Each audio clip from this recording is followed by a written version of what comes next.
Welcome to the Blue Dot, Northern Kentucky's premier political podcast, brought to you by the Kenton County Democratic Executive Committee. Welcome back to the Blue Dot podcast, where we are looking ahead to the 2026 midterm elections. Kentucky's 4th Congressional District has been under the same representation for over a decade, but there is a new voice looking to change the conversation from partisan gridlock to practical solutions for you. Thanks for joining. I'm Natalie McDonald. And I'm Brian Kale. Joining us today is Melissa Strange. She is a lifelong Northern Kentuckian with an educational background in business, international relations, political science, and economics, and is now a Democratic candidate for U.S. Congress. Melissa, thanks for being here. Thanks for having me. Yes, we are so happy to have you here. And I've heard you on the campaign trail, and I'm really impressed with who you are, your platform, your vision. So I've heard from you, but I'd like to hand it over to you to tell our listeners a little bit more about yourself and what got you interested in running to unseat the incumbent, Thomas Massie. Sure. Yeah, as Brian mentioned, I'm a lifelong Northern Kentuckian, born and raised in Villa Hills. I live in Arlington now. We built a house behind my husband's parents, which isn't crazy because they're actually fabulous people. So it's nice living so close. I have two older adult boys. They're 24 and 20. I've been an academic team coach for a long time. We've been very involved really in their lives, getting them up to college and teaching them a lot about our government, our politics, our wonderful democracy. Through all of that, I have grown more and more frustrated, I think, as we all have, with watching how things are going. And I really just felt like I couldn't sit on the sidelines and watch it anymore. I grew up with Matt Lehman, who ran against Massie in 22. We're from the same little tiny street in Villa Hills. And so then when Massie ran unopposed in 24, and on election night that night, I kind of blurred out in a fit of rage to my husband, who is very sweet and has no desire to be in the public eye whatsoever, that I was going to run against Massie because I couldn't take it anymore and I had to do something. And a lot of that is because growing up here, being surrounded by most everyone I know and love here being a Republican, I've listened to all of them say for 13 years how much they didn't like him. And they just voted for him because he was who was on the ballot, not because they thought he was doing anything for the district or anything else. And I just couldn't take that anymore. So I snapped because I couldn't take that, and I couldn't stand the idea that my boys don't think that government really works because they don't remember a time where it has. Yeah, that's running unopposed, is really hurt us, and it's really hurt. We've talked about how it degrades the candidates on the Republican side. They don't have to get serious about it necessarily. So it's a lose-lose for both sides in our government. And this race is really interesting. If you win the primary on May 18th, you will be going against, as we had mentioned, Thomas Massie, who is facing a pretty tough primary himself.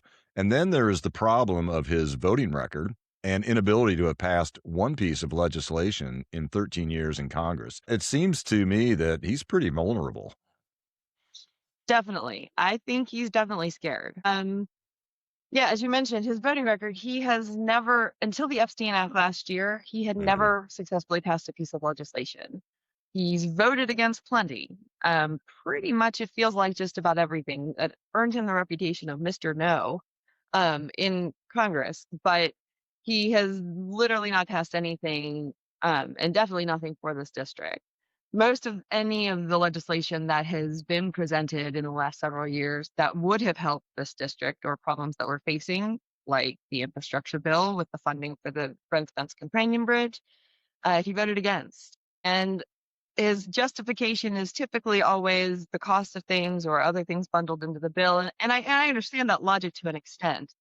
But you come to a point where, you're not going to cut off your nose to spite your face, right? You're going to have to accept the good with the bad sometimes to get what the people in your district really need, because that's who you're there to represent. He also is a little bit contrarian in what he chooses to vote for. Like, he voted against the Real ID legislation years ago because he cited that was government overreach.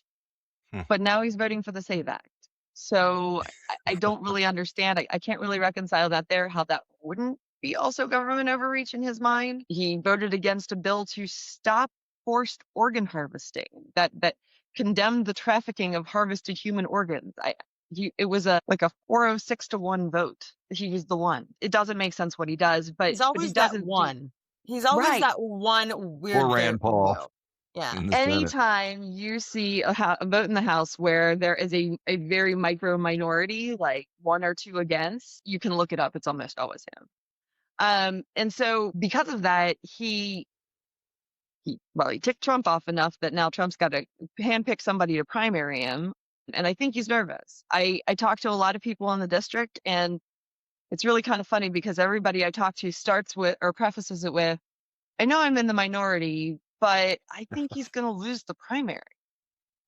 But I hear that so often, those people aren't in the minority because that seems to be the larger opinion. And it goes back to he really didn't make himself a lot of friends in his own party over the years. And I think that's going to come back to bite him. I think most of the people I've talked to who have softened on him a bit are really Dems and independents because they look at him as standing up to Trump and being principled and doing the right thing. So that's a very, very small window of time, but they can't help him in the primary. And it's really going to come down to primary turnout and who shows up. Yeah, I think it's interesting when you do hear people say, oh, but look at Massey, he's standing up against Trump. But what he's standing up against Trump is on like protecting pedophiles. Like, I don't think you should get a gold star for doing something that is just blatantly correct. Right? Exactly. So I think when people give him props, I'm like, well, that's great. I mean, there's no doubt, but he shouldn't get a gold star for it. But let's talk about all the other things. Like he voted against an anti-lynching bill.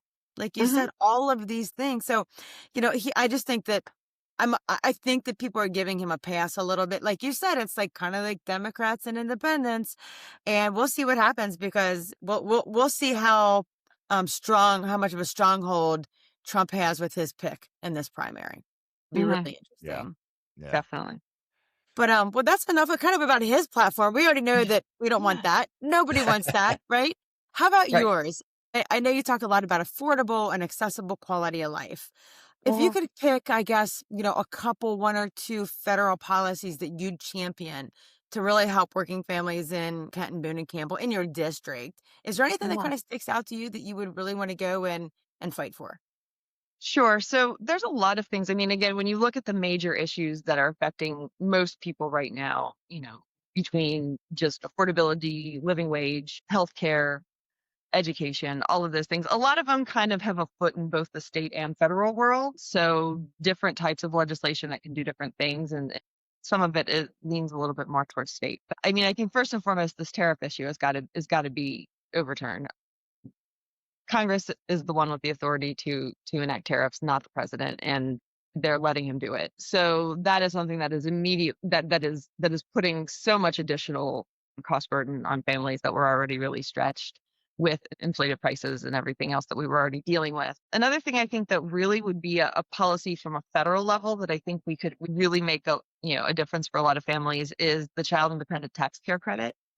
That one specifically is the way it's designed. First of all, it's a static amount. So it's not adjusting for inflation. It's not adjusting for cost of living. It's not kind of growing and expanding as, costs of living change. It's also not refundable. So what that means is basically for families, especially below the poverty line, who do not have really, a tax burden because their income is so low, there might be they might be eligible for $6,000 in that tax credit because of having 2 or more children in childcare, but they don't get any of it. All it will do is take their tax burden down to 0.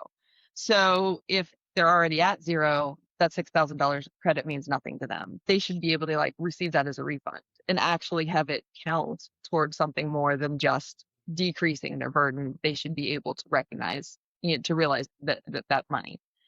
And then I think we need to raise that cap too, because if you look at the cost of childcare in this area, full-time infant care is going to run you on average, I think $12,000 to $18,000 a year.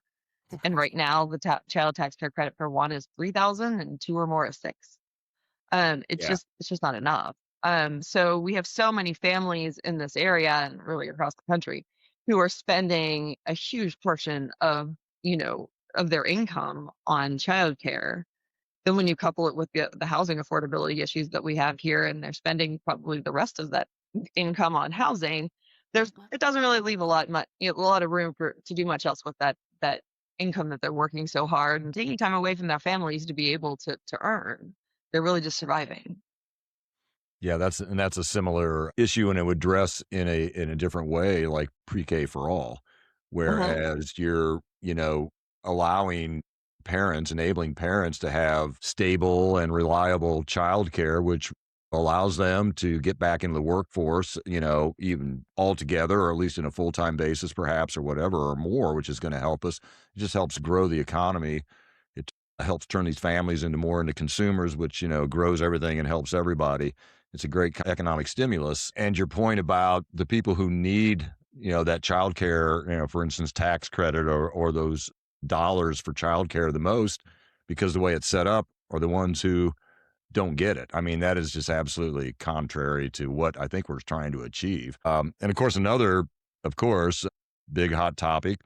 In many election years, we would only have one or two that we could pick on the other side to say that, everything else is going okay. We got this one area and we're going to dig into that, but it's across the board right now. I mean, it's take the pick. It's, look at the polls, right? I mean, Trump and the Republicans and his administration are underwater on every major issue. And one of the top ones, of course, is healthcare. And this has been a huge flashpoint in Kentucky because of the loss of billions of dollars through the big betrayal bill. And, what are you seeing and your plans in taking the healthcare fight to ease the burden on your constituents? Definitely. So that bill is atrocious, as we all Mhm. know. The first thing we need to do immediately is repeal that bill, or at least the major portions of it that affect all the cuts that were enacted for Medicaid, SNAP, all of these programs, the things that are putting our, up to 35 rural hospitals in the state of Kentucky at risk of closing. We have to do something, or that's going to be catastrophic, not just on our healthcare industry, shifting the population to, people having to drive farther, now overcrowding hospitals in other areas, but then also just the fact that they're the biggest job provider in a lot of those communities. It's going to have an economic ripple effect that's a disaster on top of the healthcare portion. I think we also need to immediately extend the ACA credits to bring those premiums back into at least where they were. Frankly, I still think they were too high, but Mhm. they were at least more manageable for people. And then once we stabilize things, then we really need to start working toward true healthcare reform. I love the idea of universal healthcare. I think eventually that is where we need to go.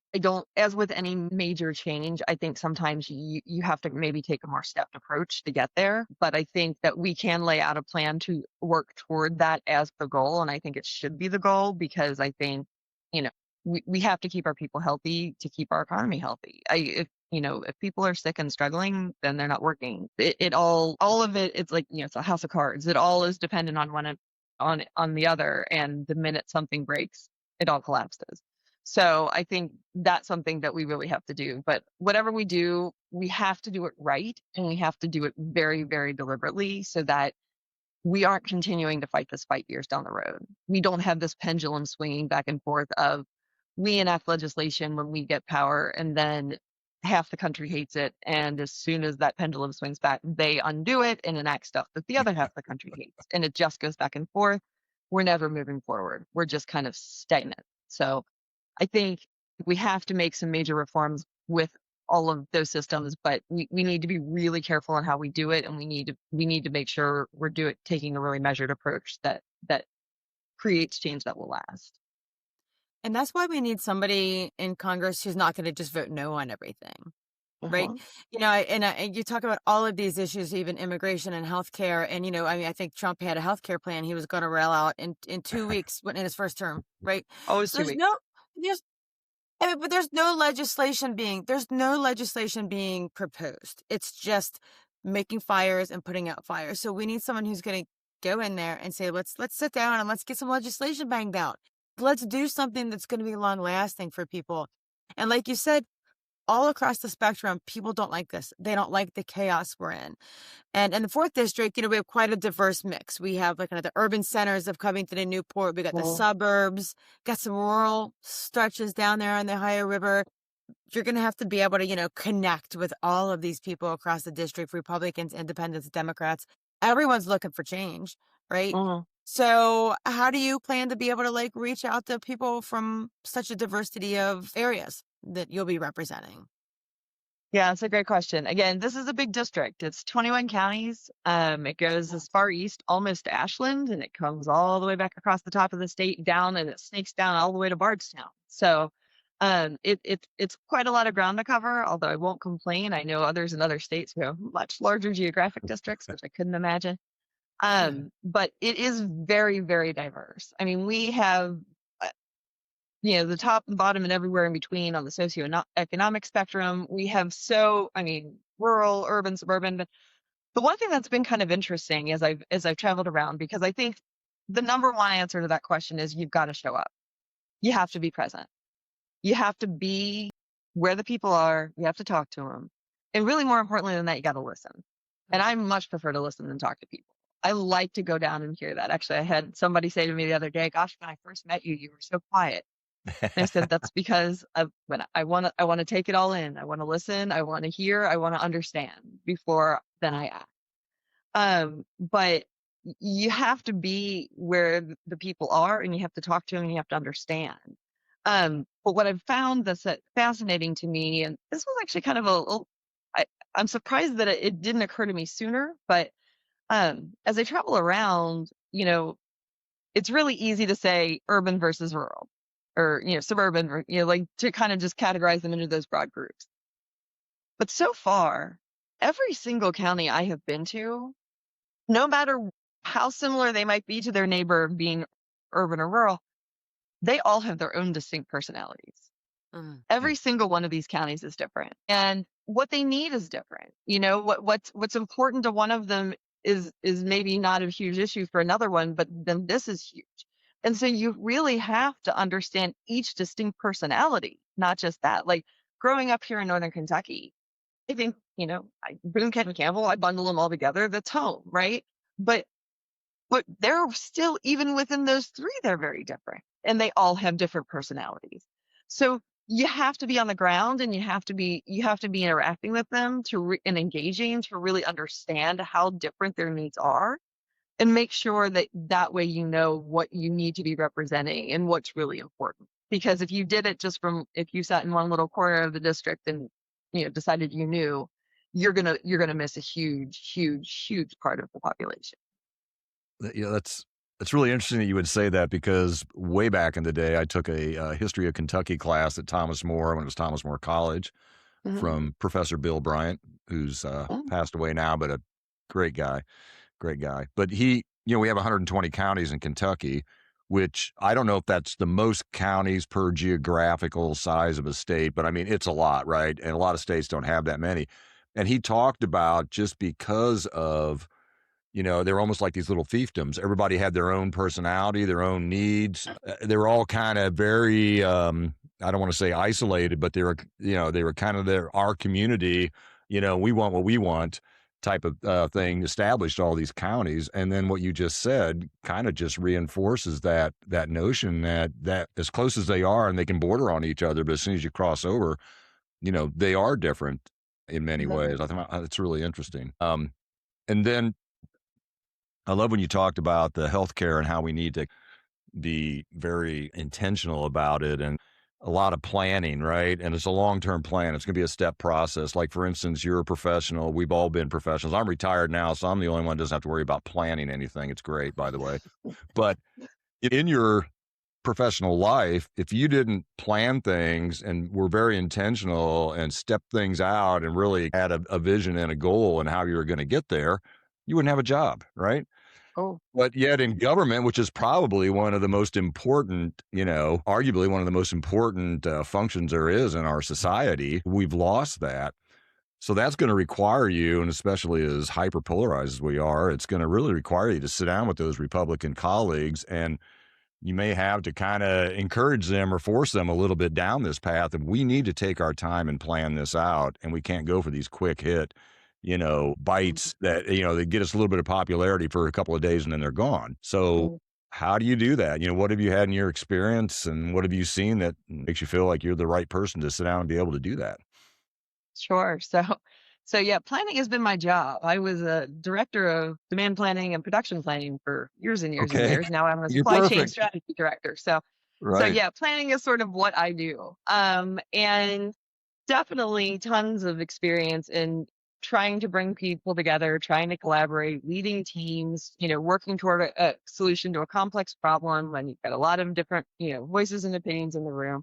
Mhm. It's something that's very normal and very natural to me because it's just my everyday. I think, in general, I'm a firm believer that I think there's a lot more that we agree on than we don't.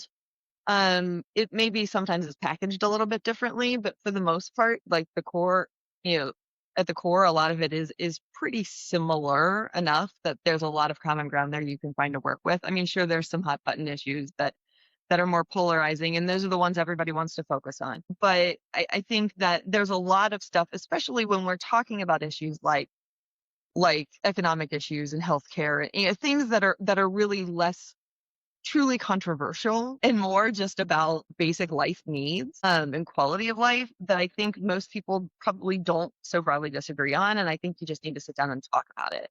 I think you also need people who are willing to sort of follow their immoral compass and vote their conscience rather than care so much about what the party's telling you should be doing or, you know, leadership is saying, no, don't do this. You watch that all the time now in Congress, Oh right? yeah. Where most of these people can't possibly agree with what they're doing, but they're doing what they're told. And I am not that way. You can ask my parents. I have never been wired to just do what I'm told if I don't think it's the right thing to do, by God.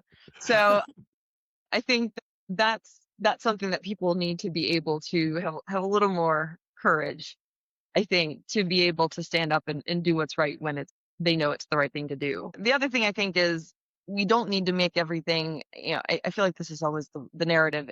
Everything in life isn't a zero-sum game. There doesn't always need to be a winner and a loser. There are plenty of ways to do these things where everybody wins to an extent. A little bit, There right? may not be anybody getting everything they wanted, but that's what compromise is about. And that's how it works because we're representing a hugely diverse population and everybody wants and needs different things. But there's a baseline, and I think we can meet that and find things that work to a fair extent for everyone. It doesn't always have to be somebody's the big winner and somebody's the big loser. And I feel like that's too often how we govern now. You know what I Agreed. think of when you talk about that is how the Senate just unanimously voted to fund the TSA. And then Mike Johnson was told, no, we can't do that. So he told everybody to just go home for the break. And it's just that kind of dysfunction. Yeah. It's intolerable, really. I mean, there's people who haven't received paychecks and they're like, obviously Trump doesn't want to lose, even though no one's losing. Like that was a really good example of a bipartisan solution, right? Exactly. But then I thought nothing beyond shock, but even that one shocked me. It really did. I thought here's an easy pass for the House to say the Senate did it. I mean, they could have thrown anybody under the bus if they wanted to, but they stuck to their hard line. And now everybody's on vacation. It's going to go for another 2 weeks. Yeah. And there's nobody but the Republicans, the House Republicans are going to get the blame for that. It's ludicrous. Well, thanks, Natalie, for reminding us of that one. Sorry.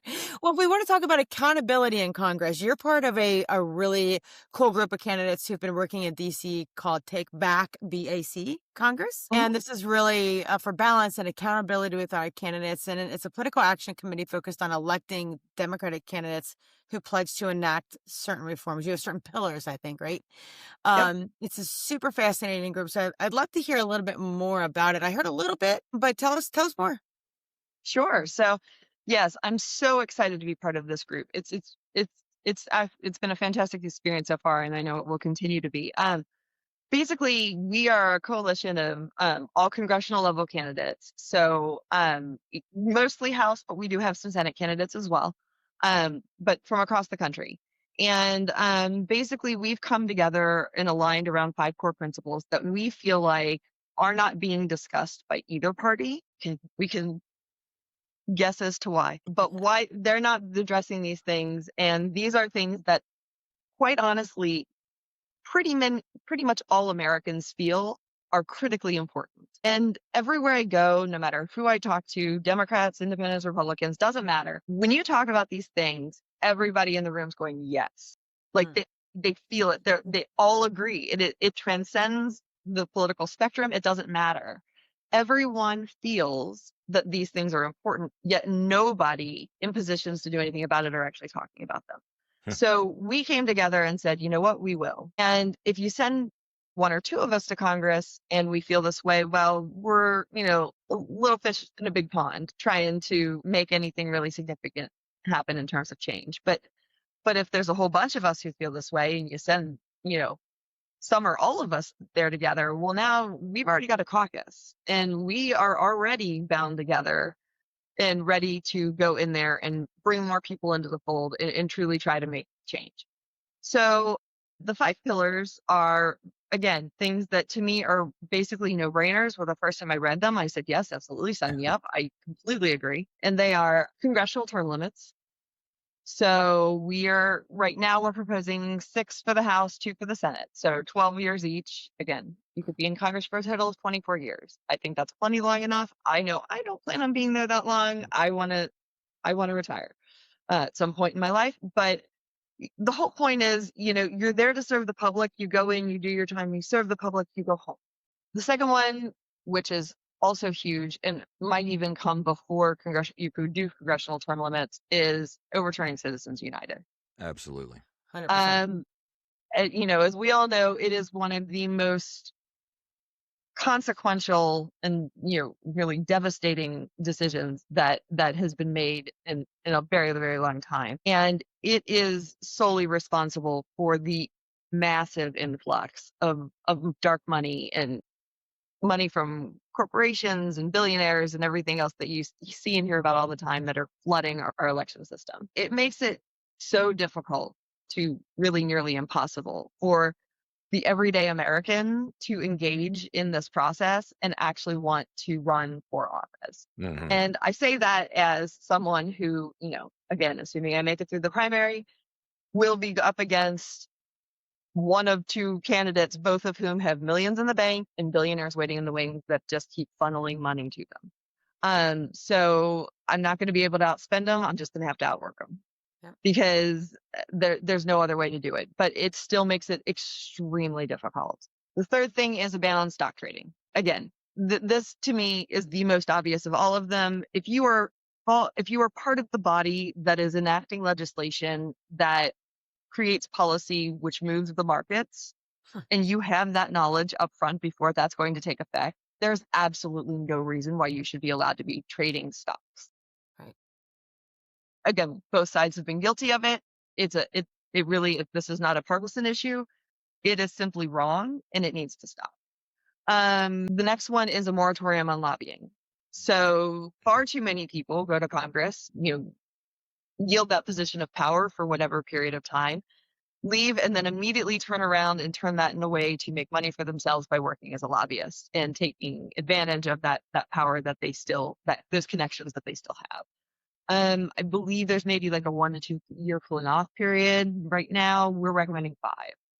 And just, again, we can't prevent them from doing it forever, but something at least a little bit longer to where maybe those relationships have lessened and you don't quite yield the same power that maybe you would have before, and that have the same level of influence, so that you're not just going into public service to turn around and make personal profit. And then the last one is an enforceable judicial code of ethics for the Supreme Court. And that, Please. again, we've heard all the things about the different connections and the money and the things that have gone on with some of our Supreme Court justices, and we see them so often not being willing to recuse themselves from cases when something comes before the court that they have a personal connection to. So we're relying on them to do the right thing, and there are certain ones who always do, and there are the rest of them that don't.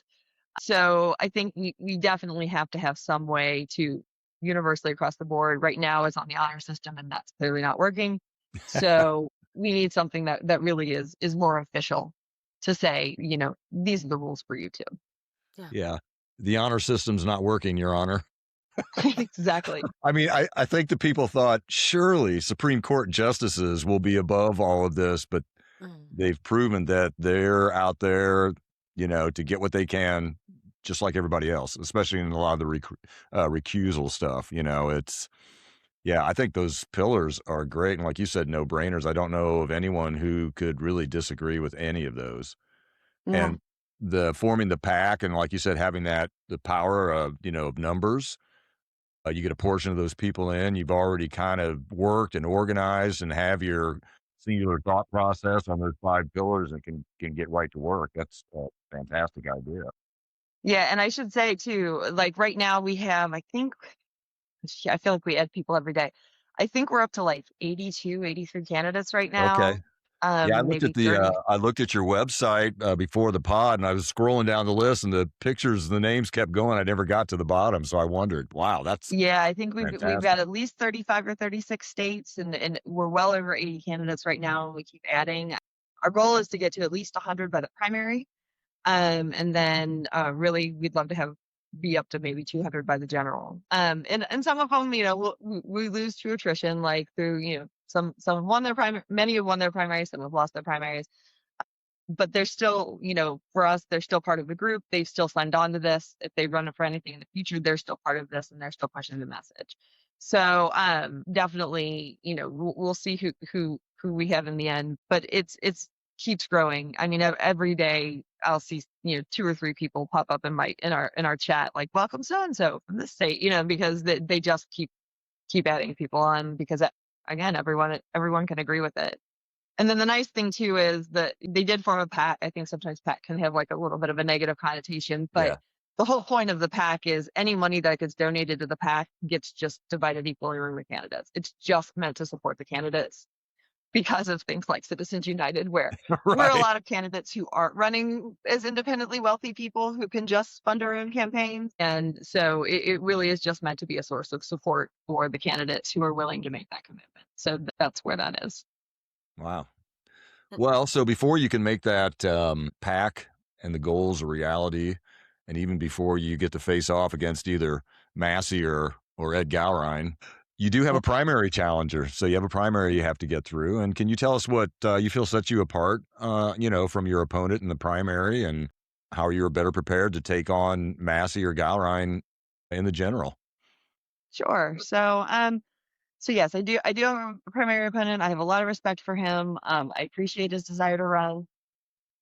He has an absolutely harrowing story, healthcare story, which Mhm. again speaks to why we need people who can get in there and do reforms and make the changes that we also badly need. So more people don't have stories like his, and keep having to endure those things. I've spent over 25 years in the private sector, though, trying to, you know, find ways to find solutions to complicated problems, as I said. And I'm very, very used to working sometimes in some adverse conditions, right? Like being a woman in manufacturing early on, I spent a lot of years where I was the only woman in the room. And that creates some different challenges to trying to be able to find ways to navigate the situation and Yeah. still make your voice heard and make sure that you're you know being able to drive the conversation even when you're not the one they're expecting it from. But I have a lot of experience there and a lot of just working with people, like I said, in my own community who aren't just like me or don't necessarily agree all the time with everything, but being able to show that we can all peacefully coexist and we can, work toward the common goal for what we need or our kids need or whatever the case may be. I'm really, really passionate about not just addressing those, kitchen table issues, if you will, but also, like I was just talking about, fixing government. And I think that's kind of something additional that I also bring is being part of this coalition, already, doing the work of, engaging and forming this caucus and being part of this long before, I'm even know if I'm on if I'm on the general ballot. I'm already doing the work and will continue to do the work. The other thing is, obviously just as healthcare is super important, so too are other things like education and the economy and employment and national security. There's so many issues that are really important. And I think you have to be able to focus on all of them. And so for me, I'm very good at multitasking and being able to manage all of those things and spread my attention to everything that needs attention. And I think that's something that I'm strong and would do very well. That's fantastic. I mean, kudos kudos to you, as you said, the only woman in the room in the manufacturing environment. And, women have faced that in their careers almost, regardless of discipline or segment, but manufacturing. And I spent some time as a IT subcontractor out when it was GE Aircraft, and in engineering was another. There would be one female engineer in the entire room, and she had to be that much better and that much more vocal and that much more assertive to have her voice be heard and her ideas be respected. And I've always appreciated that. So thank you for fighting and taking that fight, attempting to take that fight to the U.S. Congress. Thanks. And thank you for sharing all of your great information and your Right. platform. But you are a friend of the show, so we have a lightning round. Oh, yes. I love this part. It's my favorite. So we're going to put you through that. And I think the first one's I think pretty easy. We'll kick off with a softball for you, Melissa. Yeah, let's warm her up easy. Warm her up. What was your very first job? Okay, so my very first job, I guess technically, was working at my parents' video store when I was young. That was probably honestly like grade school. So I think they opened it when I was 9. But yeah, so we had a small business when I was younger, and it was a family affair. We all worked there. Oh, that's cool. So I did that for several years until Blockbuster kind of shut down local businesses and kind of took over the whole video rental scene. But that was probably definitely my first real job, because I think I did get paid. I can't remember. Mom was an accountant, you got food and clothes. Yeah. Yes.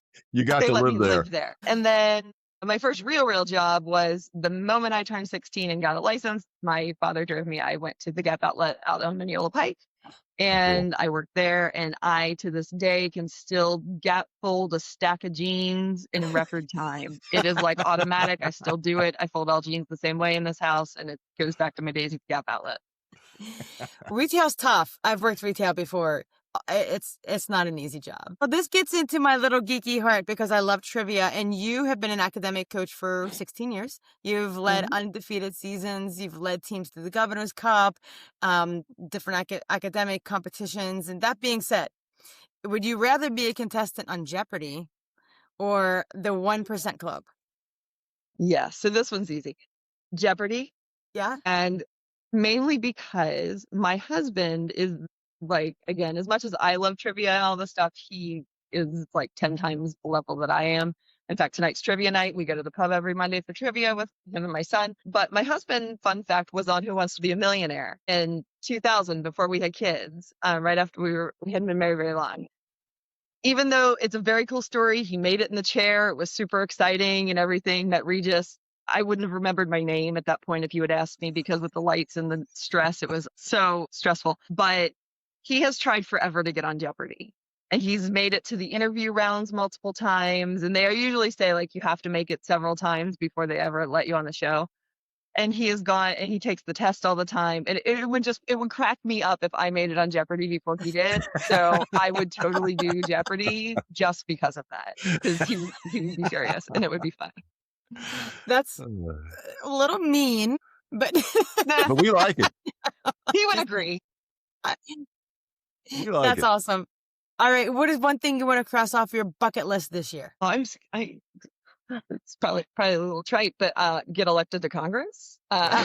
Major life change, I guess. Yeah, I've been in my job for 27 years. I love it. I love the company where I work and what I do, but I'm kind of ready for something different. And that's sort of my bucket list, is maybe a change one way or another. But I definitely, that would be a nice change.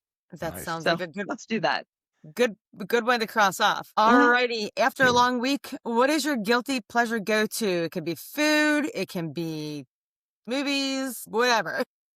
Yeah, I am super boring. Gosh, I should not even say that. I really am. I prefer stable. Yeah, I prefer stable. But no, again, just laying on the couch with my cat and doing puzzles on my iPad. I am a puzzle junkie on my iPad, and now I never get to do them anymore because I'm never home at night to just sit and relax. So probably that. Just something just really relaxing and like not doing actually anything. Just something that I can my mind can keep working, but I don't have to be really present. I like that. Have you ever tried to do an actual puzzle with a cat in the room? Oh, no, not a real puzzle. It's got to be on the You mean like a iPad jigsaw because, puzzle? yeah, I have other puzzles, but yeah, that would be a No, disaster. they just Yeah, that knock wouldn't work. everything off. It's literally impossible to do a puzzle if you own a cat. Yeah. So, all right, my last one for you is you work for a private flavor company. What is the most unique flavor that has ever crossed your desk? If that's applicable? So I work more in the supply chain part. So normally I'm exposed to what we're launching, or if something new is coming out, then we would. And in the early days of Wild, we used to get to try things a lot more than we do right now. So I was more involved. But I remember back, gosh, it was early, maybe 2003, 2004. They're not a customer of ours anymore. But we worked with Jones Soda at the time, and they came out. I don't know if you guys are familiar with it. I think they still might do it and do different iterations, but they do like a Thanksgiving pack. Oh. And they had, I think, 5 flavors. It was like a turkey and gravy. Oh. Mashed potatoes. I think there was like a cranberry sauce, green bean casserole, I think, and maybe like fruitcake or something. So there were 5 different things. And I remember being so excited and thinking, oh, this is so cool. And I brought it home to my husband's family, and I'm like, oh, we're going to try these, whatever. They were and I'm a really picky eater anyway, so this is not, I don't try things easily, but they were the worst things I've ever tasted in my life. The mashed potato in particular, I feel like I can still taste. Like, I still remember how awful that taste was. It was just horrific, and I love mashed potatoes, but wow. And I mean, the flavors were spot on, but just consuming that in a beverage was weird and like not what your brain was expecting, and it was traumatic. My family still talks about it. So I would say those. That reminds me of those jelly beans they have that have all those really disgusting flavors like earwax. And yeah, my kids used to get those and be like, no thanks. Well, yeah, well, I don't want any surprises. Yeah, right. Well, Melissa, it's been great having you, and we really appreciate you coming on, and thanks for sharing your story with us and your vision. So where can listeners learn more about your campaign and get involved? Yeah, so you can always go to my website, which is Strange4KY, that's FORKY.com. And there's more information about me there, links to my socials, and then, just general information. Most of my social activity is Facebook or Instagram. So that's Melissa Strange for Congress on Facebook, and Strange4KY on Insta. But yeah, again, come in, check it out, volunteer. We'd love to have anybody who wants to help, because this is certainly a campaign where we're going to need a lot of it. So yeah. And then obviously, if anyone's so inclined to donate, always appreciated. But certainly, again, there's lots of ways, as I tell everyone, there are so many ways people can support you besides money. So really, if somebody wants to be involved and engaged, we welcome them, in whatever capacity. Sounds good. Fantastic. Well, thank you so much. It was great talking to you. And yeah, we can't wait to see what happens here and see you move on through the primary. It'd be great. Great. Well, thank you so much for having me. This was awesome. Thanks, Melissa. All right, take care.